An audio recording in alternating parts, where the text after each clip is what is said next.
Keď blúdi človek v čase, zranený ľudským chcením, ocitá sa v tme, myslí si, že je k samote a k nepochopeniu odsúdený.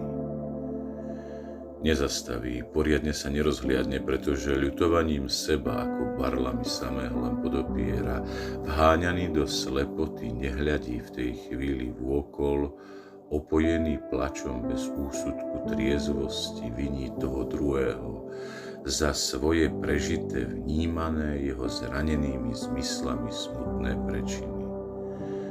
Tma je hustá, hmlou objímaná, duša egoizmom jej spároch vydržiavaná.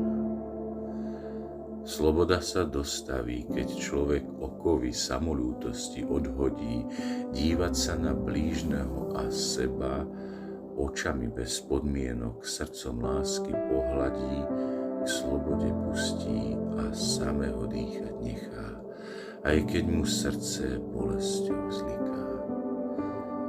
Kristové ruky rozpäté na kríži v tej chvíli pochopí, že milovať hriešnika má silu kráčať v smere k prameňu života. Bez predsudkov nedržať nikoho majetníckym objatím, v každom plameň lásky rozdúchať, aby žiaril. Tmu svetlom radosti spokojom prekonal, seba ako blížneho svojho miloval. Srdce rozstavené láskou, pochopením už vie živo objímať. Nemá potrebu vykrikovať, čo v sebe nosí, odrazom druhého sa falošne obviňovať a príjma osud z dlaní s priehrštím, aj za svitanie je vďačný.